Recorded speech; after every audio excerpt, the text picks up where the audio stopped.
Okay, good afternoon, good morning, whatever time it happens to be. Welcome to this, emergency tech talk. Oh yeah. There's loads of big stuff coming out about AI at the moment. Me and Woe from High 9 have got together. Producer Emily, also from High 9, behind the camera. Don't wave, Emily, they can't see you behind the camera. It's fine, they can hear you, it's all good. We're here to talk about lots of big stuff coming up in AI. We thought to ourselves, we need to talk to an expert. Let's go to the Cornwall's expert in AI. Let's talk to Woe. Woe, as with all of this stuff, we'll give you 5 minutes. Tell everybody about you. Tell us all about High 9 and what you do with AI. Cool. So, Woe, CEO of High 9, a Cornish artificial intelligence company. I've been in tech on and off for decades. I won't say how many. And I've been into artificial intelligence now for about 8 years. And we specialise in creating AI for people on low income, but we also have lots of other products and services that we create from that. But we create technology so easy to use that you don't need any prior knowledge or training, which artificial intelligence is really good at. Mm-hmm. And the AI we know now has only been around for a very short time. AI as a concept has been around for decades. Yes. But what we know about AI now has been around for about a decade. Mm-hmm.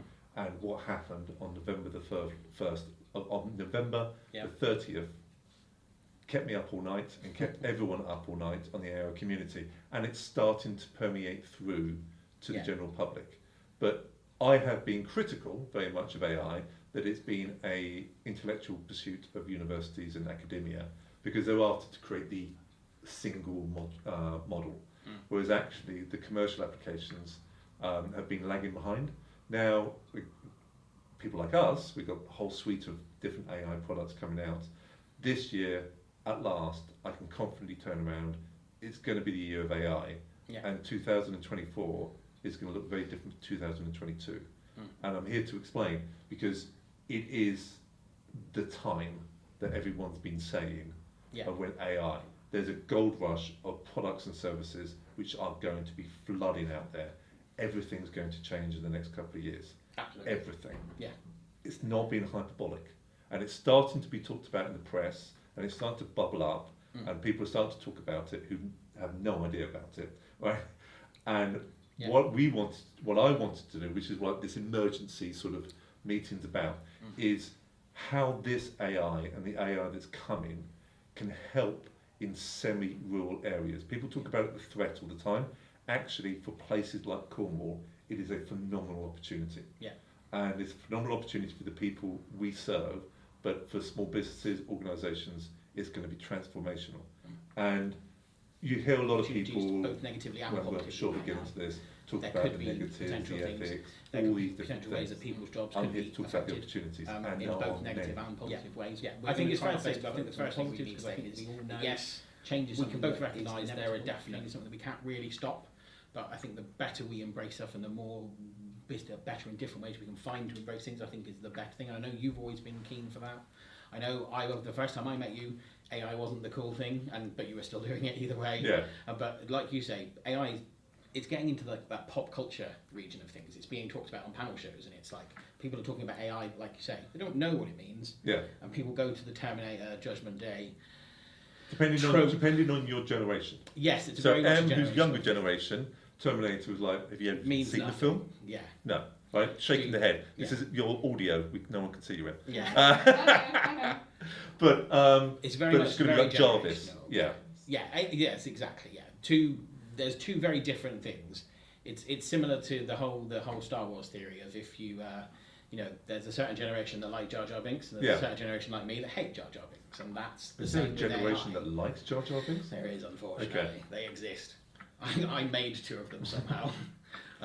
But either way, the AI thing's very similar. Some people look at Terminator Judgment Day and they see all the negatives. There's a generation even further that goes back and they see AI and they say HAL, people like that. And then there's this new generation that see Jarvis and they see actually there's a lot of positives around AI and how it can help us. It's happening. Yeah. And so I give this example. So I'm of the generation, and most big tech companies, and I'm not one of them, but big tech companies are run people like me of my age, because we grew up on Commodore 64 and Spectrum, which we had, right? And you couldn't play a game unless you coded it. So a lot of my generation just played around with computers. Yeah. And by doing that, got into coding before there was any courses and any sort of Udemy and online. You just had to play around with it. Now, what that did for me is that when I started to go into work, I was the only one who knew about computers. And this is when desktops started to happen, right? So Apple brought out that the fact that everyone could have a computer in their home or on their desk. Microsoft was about that you bring in computers with their software into work. Now, I remember, and I was just doing contract work, and I was really young, and sometimes even just like summer job. And I would be in the office, and the CEO would come down to me and go, "You know about computers?" And I'm going, "Well, okay, yes, I do. I read Computer Weekly and things like that." But I was then being interrogated just for any knowledge of what the hell is going on. You were also probably default young person, so you must know about computers. Yes, and I did, but it helped me immensely. I mean, it made jumps in my career, massive jumps in my career, because I'm the one who knew. Yes. And what I want to do, and this is sort of a call to action, because we've got in March working with Software Cornwall, an actual module of 4 days of an introduction to AI, not like creating your own AI, but tools that are out there, what you can use without knowing how to create AI, which are starting to come online, is because what I want is seed companies with people like me who were that age. And to repeat that, for people like me who knew about computers, so whether you're older or younger, if you're in a company and you get to know about AI, that CEO is going to come down and go, "What's this AI stuff?" Right? And it's going to do wonders for your company and wonders for your career. So that's the opportunity I want to create, is there are tools. You don't have to create your own AI. There are tools you can use. And because of what happened November the 30th, that just got turned up to 11. And everything's going to change. And the people who can take advantage of it are going to do really well from it. Now, notice with the press, it's starting to happen, and you see it in comedy shows, you're quite right. They start off with being dismissive. "Oh, look at this. Oh, it can't do absolutely everything." No. Thank God, right? No, you don't want it doing everything. Right? No. So they always, with new technology, start being dismissive. Like, "Oh, no, this is just silly, nothing will happen." Then it's going to be fear. And then it's going to be acceptance, right? We haven't got through the fear stage yet. No. Okay? But it's important as well, actually. All new technology, and it goes in that exact thing. You know, the Microsoft example, when they first brought desktops into work places, it was like, "Oh no, people won't work properly. They'll spend all their time playing games. It'll destroy this." It didn't destroy anything. Created lots of new business. Created billions of pounds for lots of companies. Same with internet. Like you know, we don't need high-speed internet. You know, the internet will just be a thing for for the military and things like that when it was first released. And I remember it was very similar. You know, any kind of big technological shift, like you say, it's instantly dismissive. Then there's a bit of fear, and then it gets into that acceptance curve. And then there's an actual terminology, the curve, which I forget what it is, but it goes into that curve. We're in the AI curve where it's now getting to the point where it's like we're just about to find out what AI is going to be useful for. Which is why I think we're at the point of AI where, like you say, a lot of people have said we've been for the last 3 or 4 years, and it does feel like there's been a genuine shift, especially in the last couple of weeks. But since November the 30th. Since November, exactly. But and even there are people coming up to me mentioning the word ChatGPT that I'm like, I mean, I have to come down and reprogram your clocks when the power goes out. How do you know what ChatGPT is? So I think we should, this November the 30th date that we're skipping around. What happened? Tell us. So it was actually during the night, and I saw it come in the AI social media I follow in the community, and I stayed up all night. The AI community stayed up all night, and we went, "Oh God, everything's changed," and everything has changed. So on November the 30th, this is ChatGPT. Okay, you can go to it, get a free account, and you can start typing in and talking to this AI. Now, this is from a company called OpenAI. Now, OpenAI, we've been using now for over a year, and we had early access to it. So we've been using the back end of this system now for a long time, and we paid quite a bit of money for it as well. They then created this front end, and now everyone else is aware of it. So I know this, and we've been working with this for a long time. So I'm not coming to this like, "Oh, what's this?" Right? I knew the power of it, but the fact that what they did has changed everything. So they created like It looked like a messenger platform, and you type in and you start talking to it. Yeah. And people are being blown away because it is so good. It works. So this is OpenAI. OpenAI was a company formed by a lot of really smart people, and it's supposed to be an open source. And one of the people who started it was Elon Musk, weirdly. Then it needed more money, so it got a massive investment from Microsoft. So Microsoft's the big player in this. Now, it's called a large language model. A large language model is hundreds of billions of gigabytes of data, right? And this data is being scraped from the internet. So literally, they scraped the internet, right? Yeah. And using that text, they have trained it, as you do with AI, because AI always go, artificial intelligence is like a puppy, you sort of train it. Yeah. And they trained it to the fact that the basic way it works initially was that you start typing a sentence and it will fill that sentence in to its end. That's basically what a large language model does. It completes thoughts. Yeah. Now, so it's not too dissimilar to what Google's been doing over the last few years. Yeah, so like when they give you autocomplete. Autocomplete and suggested replies. Yes. And all that kind of thing. And Google stuff has moved on like drastically in months, if not like years. I remember Google went within 3 years. They went from being able to identify this is a vehicle from being this is a red Vauxhall whatever, which was a massive deal at the time. This is that shift, but like 10 times more powerful at least, isn't it? Yeah, I mean, the big thing is not what we're talking about. It is a precursor, a flag in the ground of what's just about to happen. So that's basically what a large language model is, and it finds like parameters, it finds association between different words and sentences. So it goes to the whole of Wikipedia. It used to go to the whole of Twitter. Musk has just cut that off, right? Weirdly and ironically, right? It's gone over Reddit, it's gone over the whole of the internet. Yeah. Now, a lot of the problems with those before, and when Microsoft launched one of these things, and I know people are going to go, oh my God, is that people asking questions and it turned into a misogynist racist because it's the internet. Yes.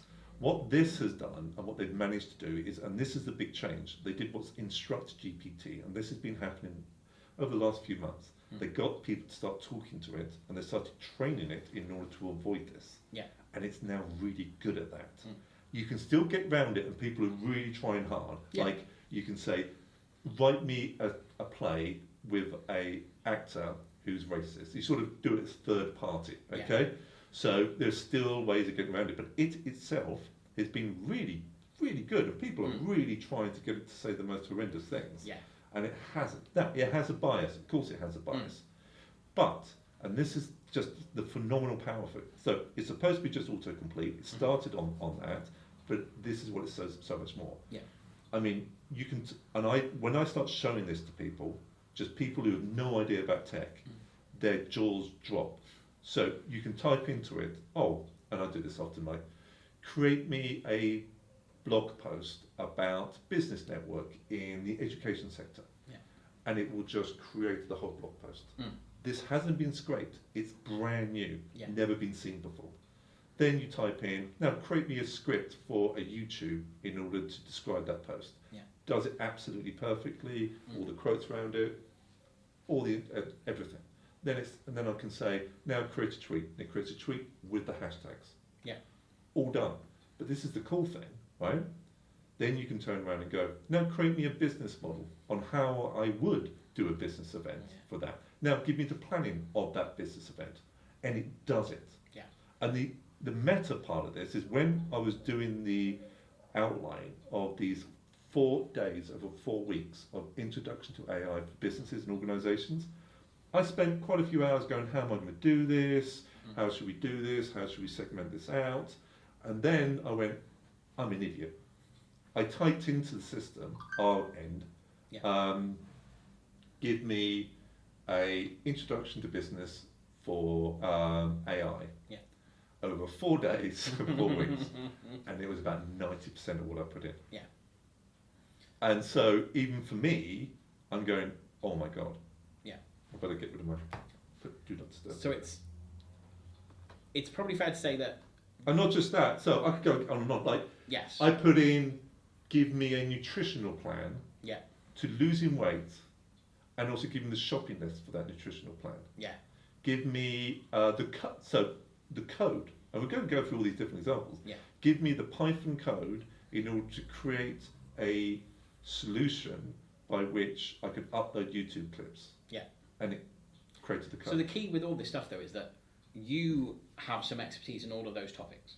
So you can still have that validation that, yeah, this is correct. And actually here's some places where I can add some extra value in. Yes. And have that human input. So there's still, you could theoretically just knock that out exactly as it gives it to you and it would work.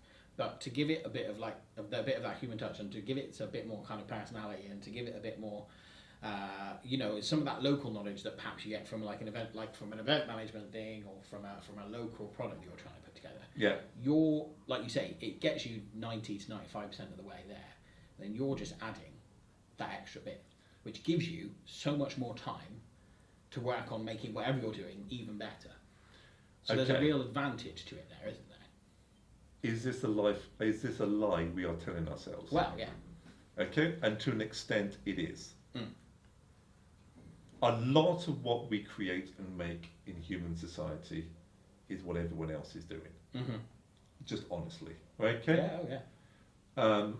So what it's going to have to force you to be is creative. Mm. And the second thing is the fact that you need to be able to connect other knowledge and experience as well. Yeah. The idea of being a generalist has sort of gone because of this. But if you have knowledge of 2 fields and put it together, that's something that AI is really bad at. 3 fields and put it together. Yeah. Is to actually put more than one thing together and be highly creative. Yeah. Then yes. But even saying that, with the blog post I just said, you could turn around and go, do it in the style of Harry Potter. Yes. Do it in the style of That's Jane the Austen. big chat GPT difference, isn't it? Because there's been a lot of, over the past year, we've seen lots of stuff like around Jasper and all these other programs, and they're really good. Yeah. But they have absolutely needed that last like 5 to 10% of human interaction. Because I thought they were very good, but I thought there's a little bit of that dead behind the eyes type thing with them. And Google's noticing, so Google's starting to... Google picks that up. Picks it up, right? And so in the end it's not helping with search results. No. But GPT is really, really taking this It's to a the next massive step. difference. It's a big step change. Now, Yeah. this is, okay, so this is huge. Mm. People are starting to notice, right? What this means, if you are in Cornwall, if you're a small organisation, is that you can now be a medium-sized organisation. Yeah. That's what's so great for Cornwall, is that big organisations and medium organisations are now in trouble because you can be small but still be much more. We sort of call them little gods. Okay, you can work with AI or have AI and work with it and can make you much more. You can just exponentially grow without having to break yourself. You can, in the amount of hours you have to work or bring on huge amounts of people, you can do much more with less. But in the end, that's what technology is really good for. And like crucially, it's not just software and tech companies, is it? Like this can apply to pretty much every possible type of business and kind of small enterprise that is out there, especially down in Cornwall. Everything. That's what it means. It's just everything. Okay. I mean, we are still very early stage, and people are just running around with no knowledge of what to do. But education, I don't know. Education survives this. Because every student, and I know students, and have you heard? I mean, you'd be able to be heard on the mic. Have any of your peers started using ChatGPT yet for coursework? Not for coursework, no. Only one of my friends has actually spoken to me about it, but he's also very techie anyway. Yeah. So I don't think it's really common knowledge yet, so no one's using it. But it will do, and it's already been the case of there's people are struggling to try and identify text, because this isn't scraped, so it's not plagiarism. No. Yeah, so this is probably a good point to let's briefly touch on the ethical side of things. Now there's obviously going to be people that will have a very strong opinion about this either way. We're not here to we're not here to fall down one line or the other. we both have an opinion about it. I very much agree, and I like your opinion around it. The whole ethical side of things when it comes to writing coursework and things like that. The grumpy old man in me is like, no, they should be writing it from scratch like I had to. But like, no, that's nonsense because, you know, I shouldn't have typed my coursework out on a computer. I should have written there. Which had spell check. Yeah. And now I had spell check, which I didn't have. But like my parents, my uncle tells the story of how he got a computing degree, but he used to have to punch holes in cards, send it off to Cambridge or whatever, and then they'd send a letter back saying whether his code was correct. And he's like, yeah, I know more about computing than you do. It's like, well, okay. Yeah. But each generation gets things better. And so I try not to be grumpy old man about it. But from the ethical side of things, you know, we're scraping content. You know, people have got to create that content for it to be scraped. Where do you stand on the ethical side? So there's a line I always give is that name me a writer's not read a book, name me a painter's not seen a painting. When you do find those people and then they create something new, then that hasn't been influenced by anything. I mean, it's just crazy. Right? Everyone borrows. Everyone stands on the shoulders of giants. And also there's another thing. You can't stop this. Okay? You can howl at the moon. You can be Canute and stand on the beach and desperately try to stop the tide coming in. It's now happening. What do you then do? I very much think we need to try and look at the positive ways that we can influence it. And I also, think there's lots of ways to do that. Like for the GPT, this OpenAI, is that it's little things and big things it can't do yet. So, for instance, it doesn't source from the internet. So it's not a search engine, right? So it doesn't look up things. Okay. It also is bad with numbers, but great at doing algebraic equations. Stay up. So you're not using like Google. Saying that though, I'm starting to see products and services which are coming out, which are combining the two, which is going to change everything. It is also text-based, not dialogue-based, and we'll go over these sort of differences because it went over text. So what other large language models are coming out and everything else. And this is the big thing. What I've just described seems quite big. But that's not the big thing. The big thing is this is version 3, version 4 is coming out any day. And it's hundreds of times bigger. And in the community, we're hearing from inside OpenAI, they don't know what that means. And I don't know what that means. And version 4's coming out, and Google's got a bigger one than that's had for quite a while. Google's been developing it for a very long time, and I can only assume that they've held back a lot. No, because it's Google, right? I know Google, okay? High 9 is Google Launchpad, right? So I know Google engineers and everything else. Is that they're wonderful people, but they're like cats, right? They wander around and they find something interesting. They never finish a damn thing in their life. Search still makes up 80 to 90% of the revenue. They come up with new products and services all the time. Unfortunately, they've got a culture of innovation, but not completion. Microsoft is about you complete, right? So, and I've heard this, again, this is just rumours because so much is flying around about this, that Sundar Pichai, the head of Google, they have a big poster up in the Google offices, and it's called Code Red. Break when it's code red. I'm hearing that they've broken it, right? Which means that no one goes home. Okay? Which means that this actually threatens their very existence. Now, Sundar Pichai, again, these are rumours, but I'd be surprised if it's not the case, is now project managing their AI side to integrate into search. Because if they don't, OpenAI got invested in by Microsoft. Bing is a search engine. It's not great, but add AI to it. It could be. And Google's revenue is 80 to 90% search. It's a big deal, isn't it? Like, so they've got a further way to go than Google in terms of the hardware, though, haven't they? 'Cause Google have got Dialogflow they've been working on for years. They've got TensorFlow chips in their data which is a chip that AI works. It's also in all their phones and devices. So Microsoft aren't anywhere near that level on the hardware side, and that's probably the two big areas that I understand from ChatGPT. That's a big problem.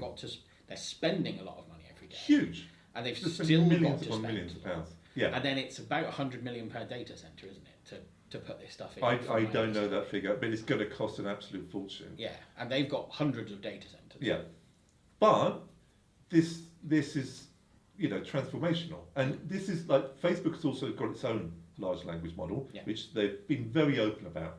Facebook's been the most open when it comes to the large language models. Yeah. And of course, you've got Elon Musk with Twitter. Now it's got all that text on Twitter, and he was one of the first people to start OpenAI. Yeah. And also, he's got a phenomenal AI team. Right? IBM's got its own. We can go on and on. Yeah. But this is really now a fight to the death. Yeah. In 2 years' time, one of the big tech companies might not exist, or more than one might not exist. You're certainly going to be. There's going to be one that has a very, very big monopoly.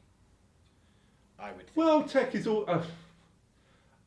OpenAI didn't really. I mean, it's invested in by Microsoft, but where did that come from?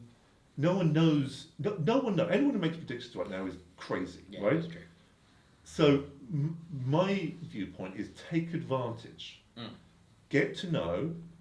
So like this over these 4 days, and we're going to be doing videos and everything else in different sectors about what's coming. What is available now that you can use? What is coming literally? These like small sort of companies which are growing really fast, like ours, who are using not just large language models, but we use other AI and we create our own AI and algorithms, and you sort of put it all together in order to come up with solutions about what that looks like, and how to take advantage of it. And you can do that now, like today. Now do it now, so that you start taking advantage of it. Yeah. Because I'll give the example. So when that November the 30th, one of the first people I contacted Kaylee at Software Cornwall. Yes. And I said, oh, Kaylee, you should really have fun with this, right? So Kaylee started using it, who creates some of the content and so forth. And you can release an inside track here. We've done loads with it. Yeah. Literally over the 2 weeks. But it's worked incredibly for us because Kaylee's been able to put. I'm not sure I'm going to explain it in exactly the right way, but Kaylee's been able to put less effort into some of the jobs that used to take her a lot of time, which was freed her up to concentrate on doing different and stuff, and to do adding extra value into loads of different places. Yeah. And it's helped hugely. And we've used it very minorly in things like our social media marketing for the two. We run Agile of each, and we run Software Cornwall. Yeah. But because we're using the AI stuff to help us with that, it means that instead of a social media post taking 20 minutes, it takes 5 minutes. And we can then spend that 50 minutes on doing something else. Yeah. And something more valuable to our members, and something more valuable to our business. So it's really benefited us. When people talk about technology, there's been massive productivity increase in spikes, which we're going to have to get out of the mess we're in right now. AI is the only way out. It's just the only game in town, because we need a big productivity spike. The other ones that have happened are things like electricity was a massive one. Air conditioning. If you live in Arizona or a Middle Eastern country, you just didn't work. No, right? Exactly. These are, and desktop computers was a massive productivity spike. Yes. What wasn't was mobile phones. Did nothing. Yeah. Right? I've seen the graphs, it did nothing. Yeah.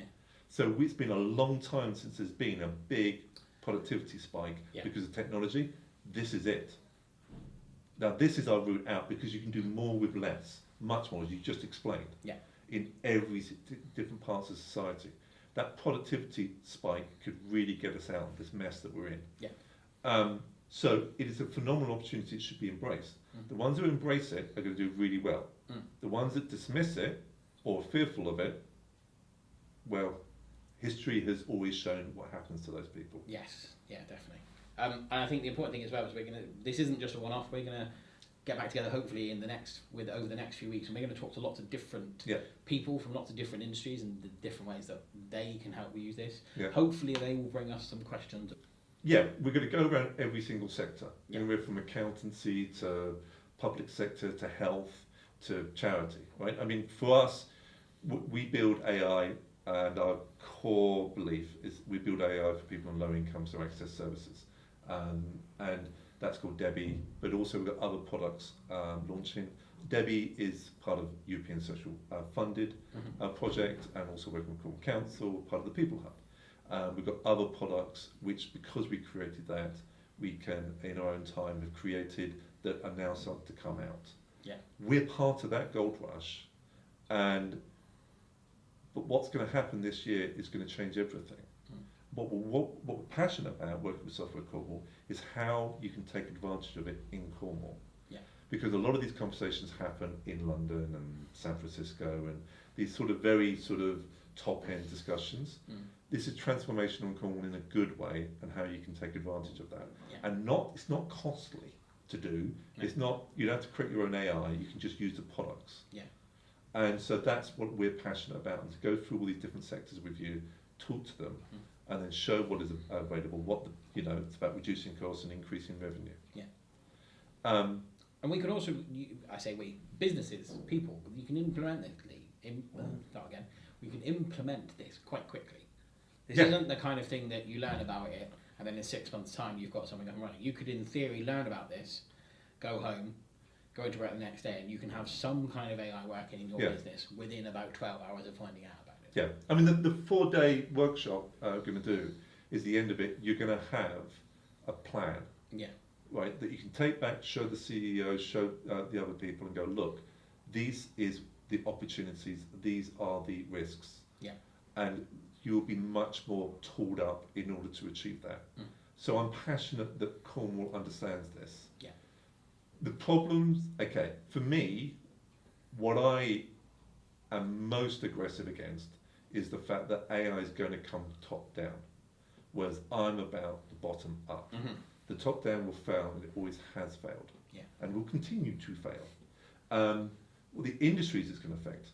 Our industry. Normally in our industry in tech, we turn around and go, oh, we're going to affect your industry.